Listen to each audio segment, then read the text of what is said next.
Last time, we spoke about the origins of the Big Sword Society and the invulnerability technique known as the Armor of the Golden Bell. China was certainly no stranger to sects and martial arts groups.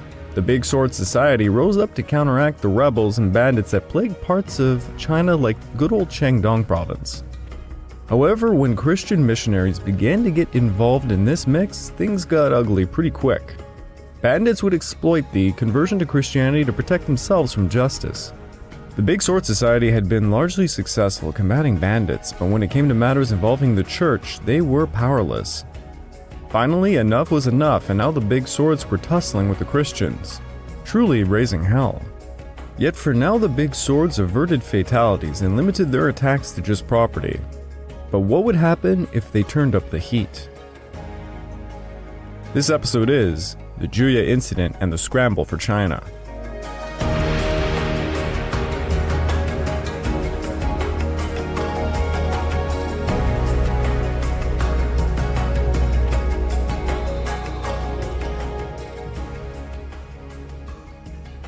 Welcome back to the Fall and Rise of China podcast, and I'm your dutiful host, Craig Watson. But before we begin, I just want to remind you all, this podcast is only made possible through the efforts of Kings and Generals over at YouTube. Perhaps you want to learn a bit more about the history of Asia?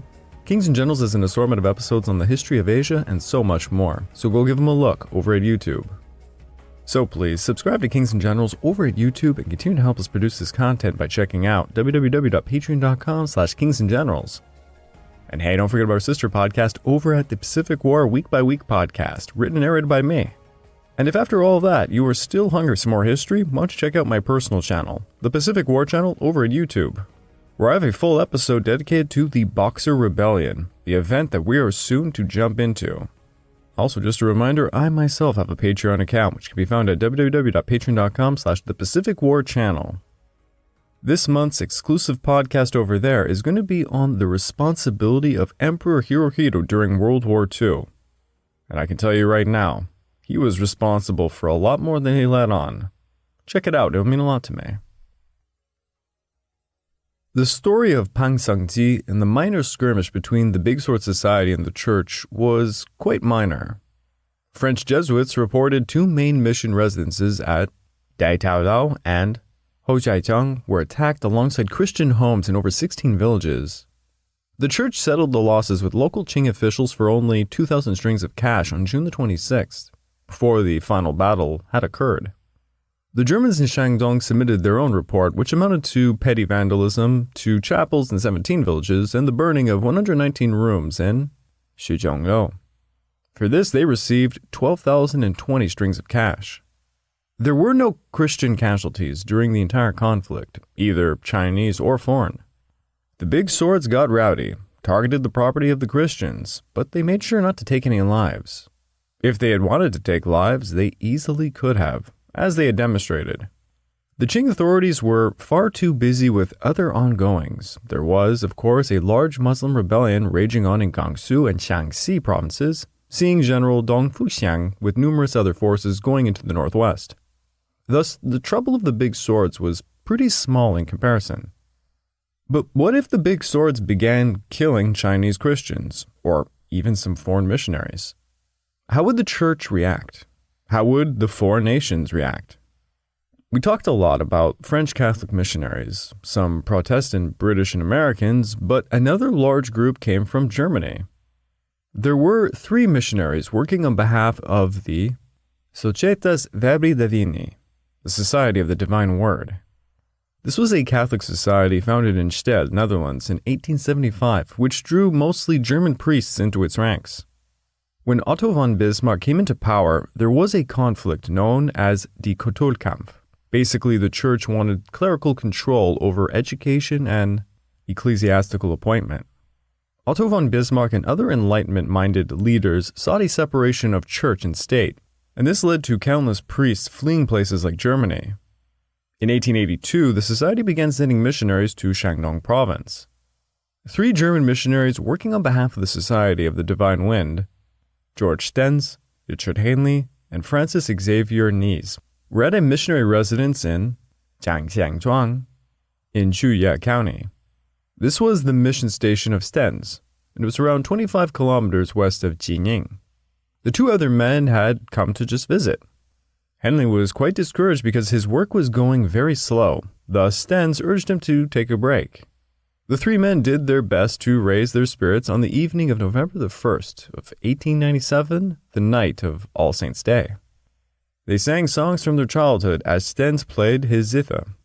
They practiced the requiem for the following day.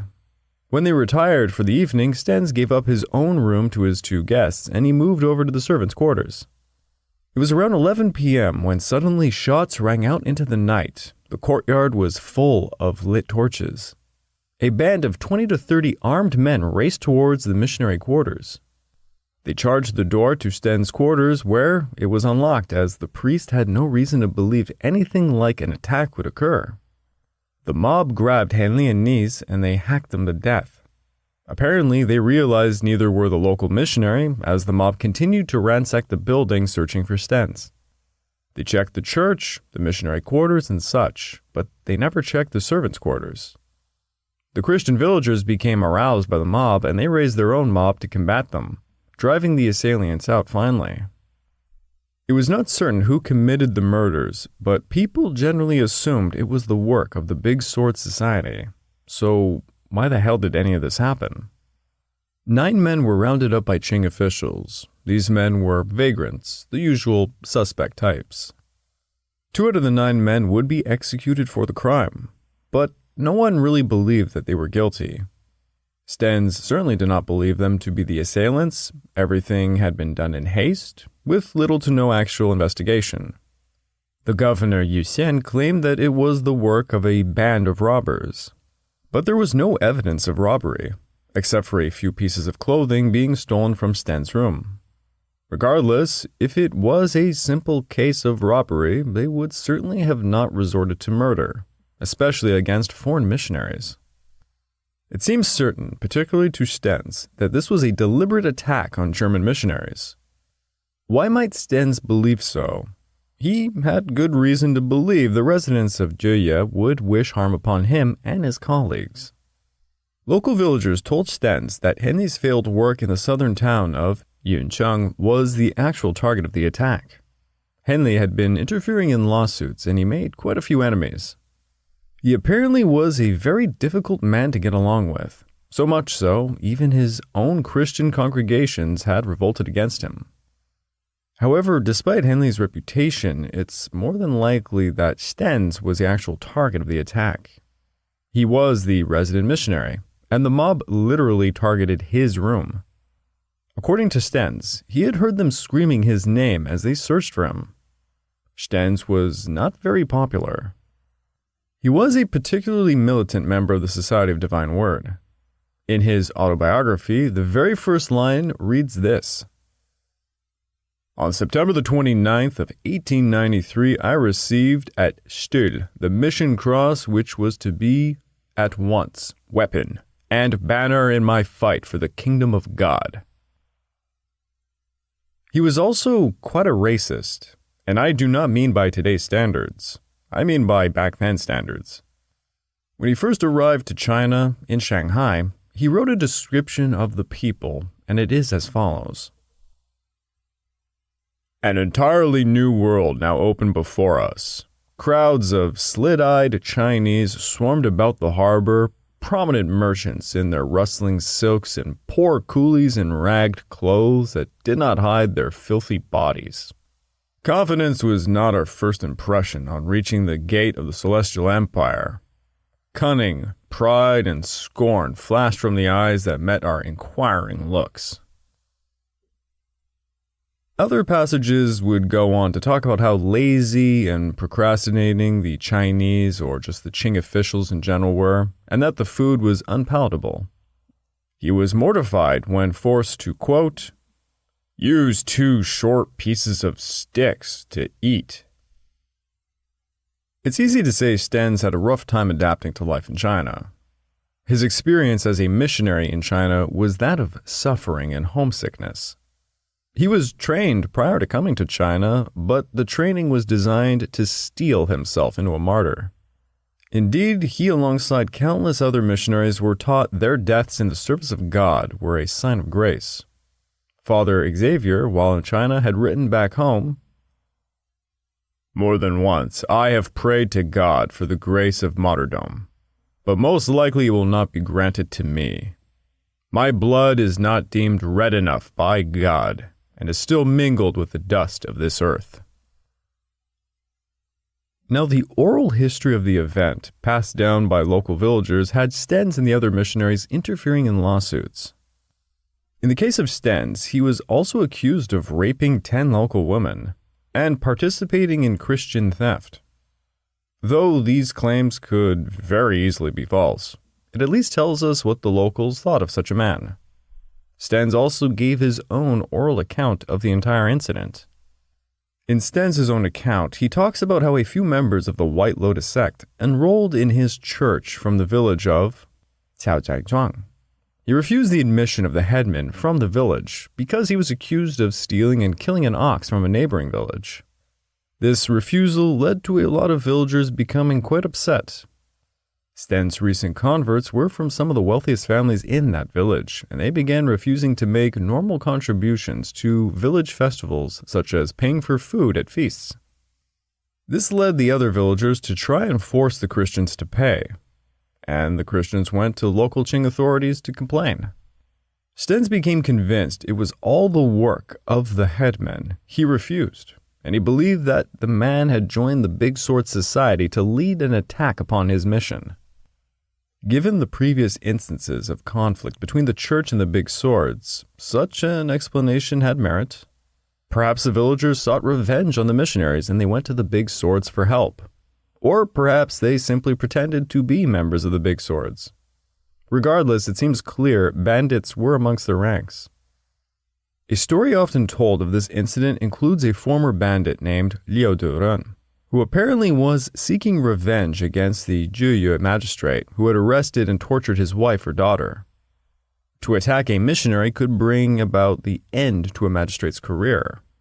Regardless of why it all happened, it seems certain to the church that they were in danger. The anti-Christian conflicts that had occurred in the previous years were quite well known, and the involvement of the Big Sword Society also.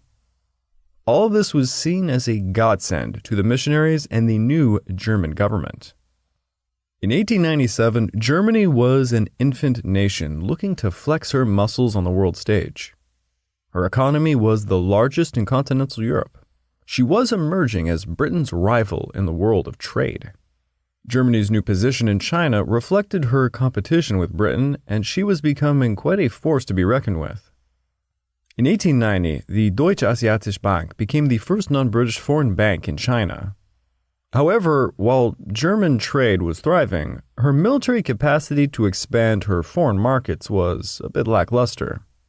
This was also coming upon the time Alfred Mahan's The Influence of Sea Power Upon History had come out in 1890, which prescribed naked force to be employed to protect one's market in the age of imperialism. The German Navy was the 5th largest in the world, far below her ranking in economics. Her navy was being developed by the legendary Admiral Alfred von Tirpitz, backed by Kaiser Wilhelm II. A late 19th century navy required coaling stations, and for Tirpitz, he desired one in China. Germany requested a lease for a naval base in China in October of 1895, and the following year, Tirpitz scouted potential ports and thought Jiao Jiao Bay on the Shandong Peninsula to be an excellent location. Jiao Jiao held a deep water port, and it was surrounded by mineral resources. Alongside this, German missionaries of the Society of Divine Word were operating in the region, which was a large bonus. By November of 1896, Germany was determined to acquire Jiao Jiao and Heiqing in Beijing, looking for any means necessary to grab them. When news came to Berlin on November the 6th of 1897 of the murdered missionaries, Wilhelm was delighted. He reportedly said this, that a splendid opportunity had at last arrived. The very next day, Wilhelm met with his advisors and he urged them, "It is the last chance for Germany to get a possession anywhere in Asia and to firm up our prestige, which has dropped. No matter what it costs, we must not under any circumstances give up Jiao Jiao. It has a future for economic development as well as industry, a future which will be greater and more meaningful than Shanghai is today. Meanwhile, back in China, the Qing officials were incompetent as usual. As was becoming typical of any incidents involving missionaries, the Zhongliya men received news of the missionaries' murders on November the 7th from the German ambassador before any local officials even reported it. The Qing court immediately understood the dangerous situation. The emperor realized Germany would use the situation to seize a harbor. The emperor ordered the governor of Shandong, Li Bingheng, to be reprimanded for his incompetence. But on November the 14th, German warships arrived at Jiao Jiao Bay. The local Qing garrison withdrew from the area without firing a single shot. Li Bingheng immediately reported the potential invasion to the Qing court, urging them to fight the invaders. Since they started the feud, we have no alternative but to resist. He proposed they raise 5 additional companies of soldiers in Jiao Jiao to drive the Germans out. However, the Qing court rejected this proposal, stating such recruits would be worthless in battle.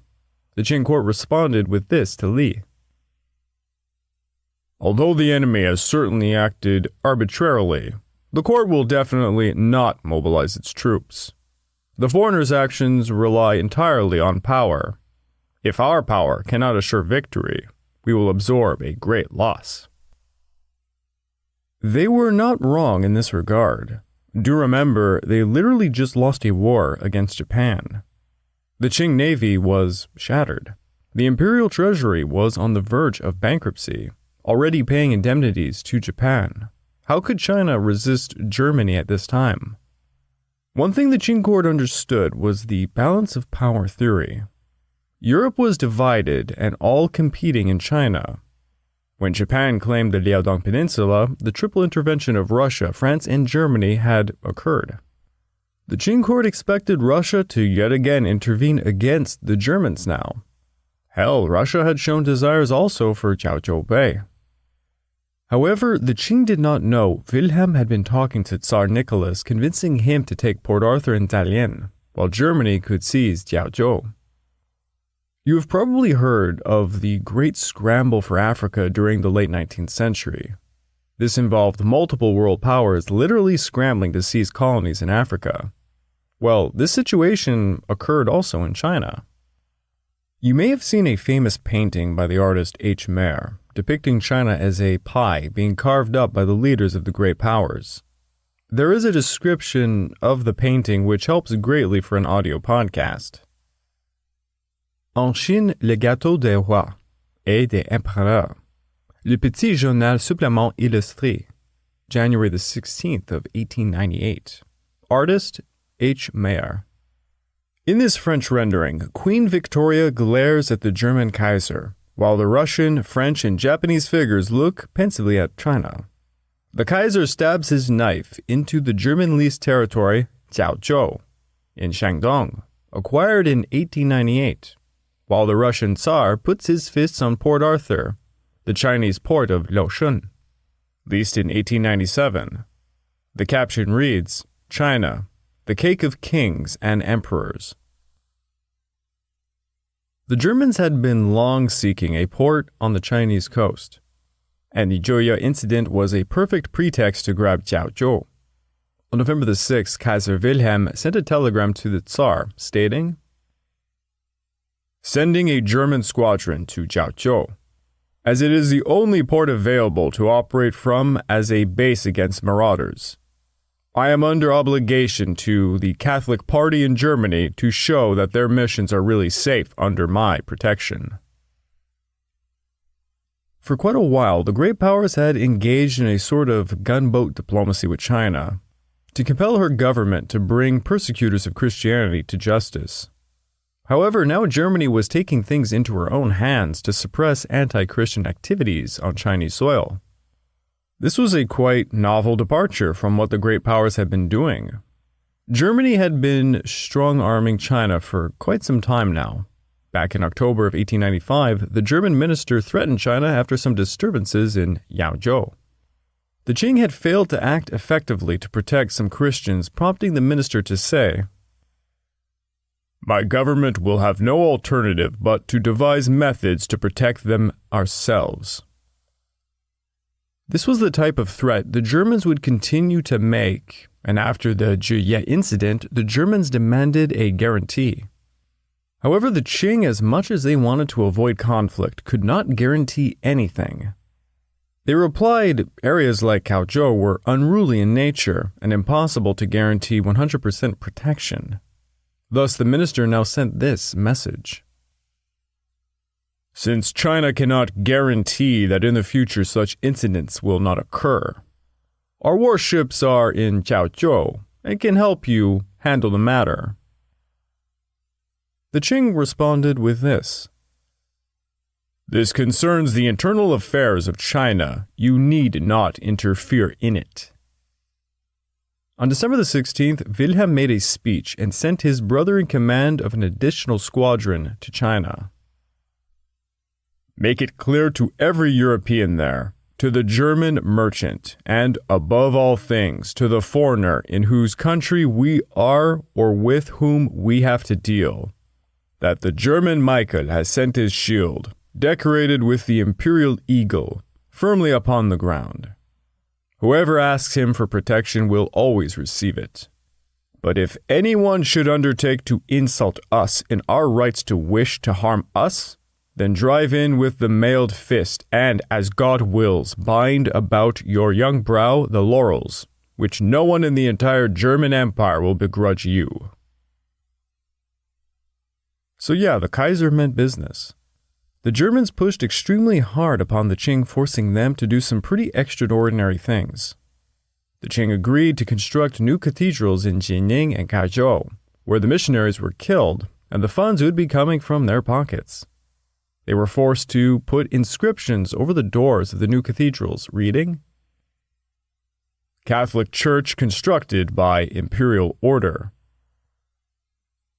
On top of this, they were forced to build new residences for missionaries in Yutai, Kao, Changwu, Shan, Yuncheng, Huzhe, and Jiye. 5 magistrates from those counties were dismissed. 1 was impeached. A Daotai was transferred. An army commander was also dismissed. Governor Li Bingheng was supposed to be receiving a promotion, viceroyship over Sichuan, but instead he was stripped of his promotion and demoted 2 grades down. Li Bingheng's punishment was largely a result of his anti-Christian behaviors. The Germans pointed out that in the wake of the Big Sword Society causing troubles in 1896, Li Bingheng had made statements like, "Ever since the Western religion came to China, its converts have all been unemployed rascals. They use the foreign religion as protection to bring suits from others and oppress their villages. They use the church to avoid prosecution, and gradually the local officials, to avoid trouble, bend the law in their favor. After a while, the people's long-suppressed anger becomes unbearable. They feel the officials cannot be relied upon, and that they must vent their spleen in private disputes. Thus they gather crowds and seek quarrels, burning and destroying churches." Li Bingheng proposed prohibiting missionary interference in lawsuits so that local Qing officials could do their job. This all obviously angered the Germans, who complained to Beijing about him. Now, for the common people of Shandong, Li Bingheng was quite beloved. Li Bingheng was seen as an honest man and a rather good administrator of economic affairs. He managed Yellow River Works, and he saved over 1 million taels in 1895. He raised money for the Board of Revenue, about 100,000 per year. While he was seen as anti-Christian, he also was seen as an uncorrupt official, which was something quite rare in the late Qing Dynasty. The German move was met with exhilaration by other great powers. Sir Claude MacDonald, the minister to Beijing from Great Britain, said this: "The effect on the security of our people will be of the best. It seems hopeless to expect the Chinese to do their duty in protecting missionaries and discouraging anti-foreign movements unless they are forced thereto 'by some measure, as the Germans have taken." An American missionary working in northwestern Shandong named Henry Porter had this to say: "The German government deserves the admiration of all right-minded men, the world over. A great sense of relief was felt by the foreign residents of China. The immediate effect throughout Shandong province is to strengthen every form of mission work. We welcome the German vigor and the German advance." And of course, such people were ecstatic about Germany flexing its arms in China. The Big Sword Society had ruffled many feathers. Getting rid of Li Bingheng was seen as a major play to increase conversions in Shandong. Indeed, there was a dramatic change with Li Bingheng gone, and a German squadron present, of course. A missionary working in Qingzhou reported the proclamations made by the new governor, Jiang Ruma, to be much more favorable to the missionary than anything we have been accustomed to in times past. Another missionary working in Wei County reported, "The most marked effect we see is the prestige the Jiao Jiao seizure gives to the foreigners, a prestige that is pitiful to see. The officials seem for the time being to stand in abject fear of any complications with foreigners." The Germans were pushing the envelope. After the Juye Incident, German missionaries got into the habit of placing blame on the Big Sword Society for any difficulties they came about. It was clear to all what they were doing. Governor Zhang Rumier remarked, "They wish to stir up trouble in this way and let the German troops enter the interior." Local Qing officials began bending over backwards to Christians, and lawsuits just got worse and worse. Zhang Rumier gave an example of one terrible situation that arose in the village of Wenshang. There was a dispute over the rights to a village temple, and a Christian had been assaulted. A German missionary sent a message to the magistrate stating the Christian had been killed, prompting the magistrate to rush over to the scene to find that the man had only light injuries. Nonetheless, the magistrate prepared a list of 20 people guilty of the crime, and they were forced to kneel and beg for forgiveness before converting to Christianity. The German missionary praised the 20 Chinese, who he called good people, but then he stated none of them should be prosecuted, as he pulled out his own list of 5 others guilty of the crime. The 5 were forced to pay a sum of around 170 strings of cash. Then the same missionary demanded the village as a whole be fined 900 strings of cash. The magistrate, anxious to be rid of the situation, increased the sum and added a banquet to be made for the missionary. So, as you can see, the church was really abusing the situation. The Protestant missionaries in the region were quite jealous. One of their missionaries went on to say, "The influence of the Catholic persuasion is felt in nearly all parts of the field. Multitudes are flocking to them for the sake of help in various forms, chiefly for the power that is supposed to reside in them more so than in the Protestant." The Kaiser famously was quoted to say, "Hundreds of thousands of Chinese would feel the iron fist of Germany heavy on their necks." Indeed, Germany humiliated China and received a lease of Jiao Jiao Bay in 1898, lasting until 1920. 50 kilometers of the Jiao Jiao Bay area was proclaimed a neutral zone in which Chinese sovereignty was limited in favor of the Germans. Germany did not stop there. They immediately went to work grabbing mining and railway concessions within Shandong province. The scramble for concessions was on. Germany seized influence over Shandong. Russia seized influence over northern Manchuria, Mongolia, and Xinjiang. France seized Yunnan, most of Guangxi and Guangdong. Japan seized Fujian. Britain seized influence over the whole of the Yangtze River Valley, and Italy requested Zhejiang province and was rejected by the Qing government. Oh god, I always loved hearing about that one. Despite China literally being torn apart and so vulnerable, Italy was still told to just Basically, go fuck off. Pardon mon français. The Kaiser's actions had reinforced China's fears about missionaries, or, as many of the locals called them, devils. The common Chinese believed the missionaries were working on behalf of their respective governments as a pretext for seizing territory in China. To the common Chinese, things looked like they were getting wildly out of hand. The Christian converts were becoming not only more numerous, but had extravagant demands. In one famous case, a Christian agricultural worker forced his non-Christian employer to serve him a feast. Over in Beijing, Empress Dowager Cixi bitterly resented hearing these reports and would go on to say, "These Chinese Christians are the worst people in China. They rob the poor country people of their land and property, and the missionaries, of course, always protect them in order to get a share themselves." It was truly a problem. It was breaking the social fabric of village life. Chinese Christians were barred from traditional ceremonies and festivals in their own villages, and more crucially, they no longer had to share the costs of them. They were no longer allowed to practice their ancestral worship, which was a fundamental aspect of Chinese society. As one Qing scholar at the time, using the pen name Wen Qing, put it, "As soon as a man becomes a Christian, he really ceases to be a Chinaman."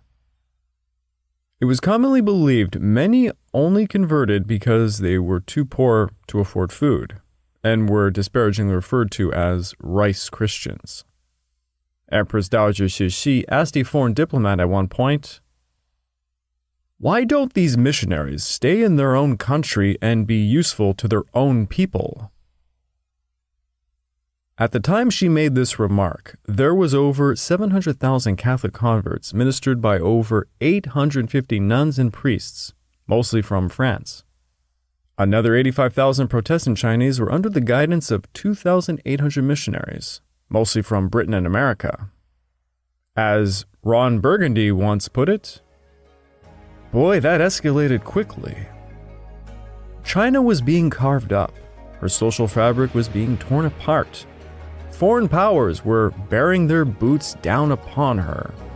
Who could come to her rescue? I would like to take this time to remind all of you that this podcast is only made possible through the efforts of Kings and Generals over at YouTube. Please go subscribe to Kings and Generals over at YouTube and continue to help us produce this content by checking out www.patreon.com/kingsandgenerals. And hey, don't forget about our sister podcast over at the Pacific War Week by Week podcast, written and narrated by me. And if after all of that you are still hungry for some more history, why don't you check out my personal channel, the Pacific War channel over at YouTube. I have an episode on the Boxer Rebellion, which is the event we are trying to get to. Taking a little bit of time, but we're going to get there. And I do assure you it's actually a pretty good episode, and I used a lot of footage from a rather hilarious film. Alongside that, you can check out my Patreon account at www.patreon.com/thepacificwarchannel, where this month's exclusive podcast is going to be about the role of Emperor Hirohito during World War II. How responsible was he for all the atrocities that occurred? China was literally being carved up by the great powers of the globe. The Kaiser had ushered in a scramble, and now China braced itself for further humiliation. Was there anyone who could save China from the foreign menace?